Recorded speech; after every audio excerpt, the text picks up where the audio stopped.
भगवान विष्णु के कुल 10 से पूर्ण अवतार हुए हैं, जिसमें मत्स्य अवतार उनका प्रथम अवतार था। यह अवतार उन्होंने एक कल्प के अंत तथा एक नए कल्प के निर्माण के समय लिया था। अर्थात एक युग के अंत होने पर जब नया युग शुरू होता है तब उन्होंने इस अवतार को लिया था। कल्प युग वह होता है जिसमें चारों युग सतयुग, त्रेता युग, द्वापर युग तथा कलयुग आते हैं। जब पिछले कल्प युग के कलयुग का अंत आने वाला था तथा अन्य कल्प के सतयुग तथा उदय होने वाला था, तो उस समय भगवान हरि ने सृष्टि के नवनिर्माण के उद्देश्य से मत्स्य अवतार को धारण किया था। आज हम इस अवतार की कथा को विस्तार से जानेंगे। कल्प के अंत के समय एक महान राजा सत्यव्रत राज किया करते थे, जो भगवान विष्णु के बहुत बड़े भक्त तथा धर्म के पालक थे। एक दिन वह प्रातःकाल स्नान करने के पश्चात नदी में सूर्य देव को जल अर्पण कर रहे थे। तभी हाथ में जल लेते समय उसमें एक छोटी मछली भी आ गई। जब वह वापस उस मछली को समुद्र में डालने लगे, तभी वह मछली राजा से बात करने लगी। उस मछली ने राजा से विनती की कि वह उसे वापस समुद्र में ना छोड़े। यदि वह उसे वापस समुद्र में छोड़ देंगे तो बड़ी मछलियां उसे खा जाएंगी। उसने कहा कि उसने सुना है कि राजा सत्यव्रत बहुत ही उदारवादी हैं, इसलिए वह उसे अपने पास सुरक्षित रखें। यह सुनकर राजा सत्यव्रत अत्यंत प्रसन्न हुए। उस मछली से कहा कि उनका राजभवन बहुत बड़ा है तथा वह छोटी सी मछली वहां आराम से रहेगी। इसके बाद राजा सत्यव्रत उस मछली को लेकर अपने राजभवन में आ गए। सैनिकों से उस मछली को एक सोने के पात्र में रखने का आदेश दिया। जैसे ही उन्होंने उस मछली को उस पात्र में डाला तो वह अपने आकार में बड़ी हो गई, जिससे वह पात्र उसके लिए छोटा पड़ गया। यह देखकर उस मछली ने राजा से उससे बड़े पात्र में रखने की याचना की। राजा सत्यव्रत ने भी बिना देरी किए मछली के लिए बड़ा पात्र मंगवाया, उसे उस पात्र में रखा। कुछ देर बाद वह पात्र भी मछली के लिए छोटा पड़ गया, क्योंकि अब वह पहले से भी ज़्यादा विशाल हो चुकी थी। यह देखकर राजा सत्यव्रत आश्चर्यचकित हुए, लेकिन उन्होंने उसके लिए एक और बड़ा पात्र मंगवाया तथा उसे उसमें डलवा दिया। कुछ समय बाद जब वह पात्र भी छोटा पड़ गया तो उससे भी बड़ा पात्र मंगवाया गया। यह देखकर राजा चौंक गए तथा उन्हें अपनी गलती का अनुभव हो गया। उन्होंने मछली से कहा कि उन्होंने अहंकारवश उसे दुष्ट प्राणी की संख्या दी थी तथा अब उन्हें अनुभव हो चुका है कि यह महल भी उसके लिए छोटा है। इसलिए राजा ने उस मछली से हाथ जोड़कर क्षमा याचना तथा पुण्य उसे समुद्र में छोड़ाए।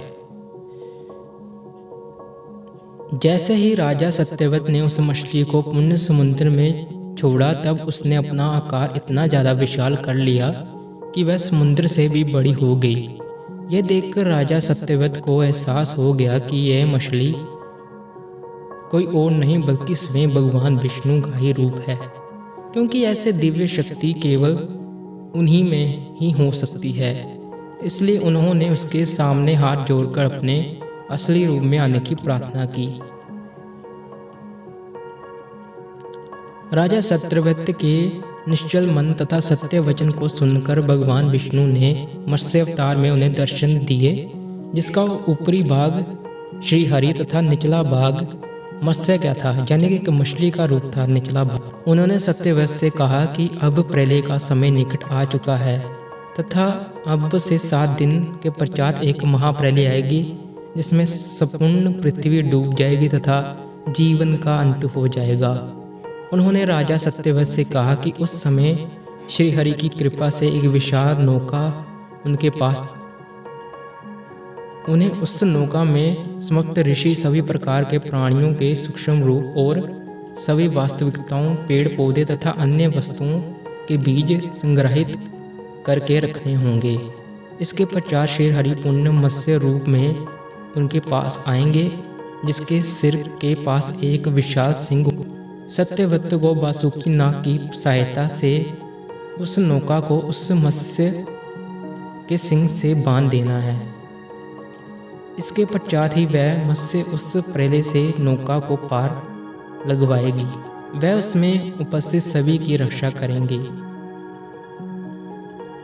इसके 7 दिन के पश्चात ही सृष्टि में महाप्रलय आ गई। राजा सत्यव्रत भगवान विष्णु के कहे अनुसार समस्त ऋषियों समेत अन्य सभी वस्तुओं को अपने साथ लेकर ऊंचे पहाड़ की चोटी पर चढ़ गए। तभी एक विशाल नाव उनके पास आई, जिसमें उन्होंने समस्त बीजों तथा प्राणियों सूक्ष्म शरीर और रखा। जिसके पश्चात वह सभी उस नाव में बैठे तथा वह नाव प्रलय में तैरती हुई आगे बढ़ने लगी। जब धीरे धीरे प्रलय ने भयानक रूप लिया तथा उनकी नौका भी हिलने डुलने लगी तथा पानी अंदर आने लगा, उस समय भगवान विष्णु पूर्ण मत्स्य अवतार में वहां आए, जिसका एक विशाल सिंह था। वासुकी नाग भी उनके साथ आया तथा सत्यव्रत ने उसकी सहायता से नाव को मछली के सिंग से बांध दिया। इसके बाद सृष्टि में प्रलय आती रही तथा सबका अंत हो गया। प्रलय के शांत होने के पश्चात वह नाव एक किनारे धरती पर पहुंची तथा भगवान विष्णु ने पुनः अपने मत्स्य अवतार में दर्शन दिए।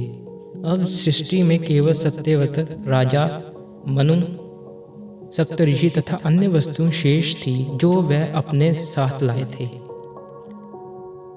अंत में भगवान विष्णु ने मनु को अपने सत्य अवतार लेने का उद्देश्य प्रकट किया। उन्होंने उसे बताया कि जिस प्रकार एक किसान अपनी फसल की कटाई के समय कुछ बीजों को अपने पास रख लेता है तथा उनके पश्चात उन्हीं बीजों की सहायता से पूरा धन्य पुण्य उगता है, उसी प्रकार ही सृष्टि के अंत के पश्चात उसके पुण्य निर्माण के लिए कुछ बीजों का रखा जाना आवश्यक था। भगवान विष्णु ने मनु को सभी चीज़ों के बीज रखने का आदेश दिया था, चाहे वह दुख देने वाले हों या सुख। उदाहरण के तौर पर पुष्प तथा कांटे दोनों, कोयल तथा कौवा दोनों, क्योंकि सृष्टि में हर जीव का अपना तथा महत्व है। इसके साथ ही सप्तऋषि का चुनाव इसलिए महत्वपूर्ण था क्योंकि ज्ञान के बिना मनुष्य अधूरा है। इसलिए सृष्टि में संतुलन स्थापित करने के उद्देश्य से उनका बचना आवश्यक था। इसके बाद भगवान विष्णु ने मनु को 4 वेद प्रदान किए, जिनकी रक्षा स्वयं श्री हरि ने की थी। उन्होंने 4 वेदों को अपने मुख में दबा कर रखा था। अब मनु को सृष्टि के कल्याण के लिए लौटा दिए। अंत में भगवान विष्णु ने अपने धाम को जाने से पहले मनु को आदेश दिया, क्योंकि वह प्राचीन कल्प से बचा हुआ एक मात्र प्राणी, तो वह उस कल्प की सभी अच्छी बातें एक पुस्तक में लिखें। इसके साथ ही उस पुस्तक में उन बातों का भी उल्लेख करें जिस कारण उस सृष्टि का अंत हुआ तथा एक नई सृष्टि का निर्माण संभव हो सका। इस पुस्तक की सहायता से आने वाले कल्प में लोग प्रेरणा ले सकेंगे। इस पुस्तक को मनुस्मृति के नाम से भी जाना जाएगा, अर्थात मनु को जो भी याद रहा वह उसने उस पुस्तक में लिख दिया। यह कहकर भगवान विष्णु का मत्स्य अवतार का पूर्ण काम पूरा हुआ तो वह अपने धाम को लौट गए।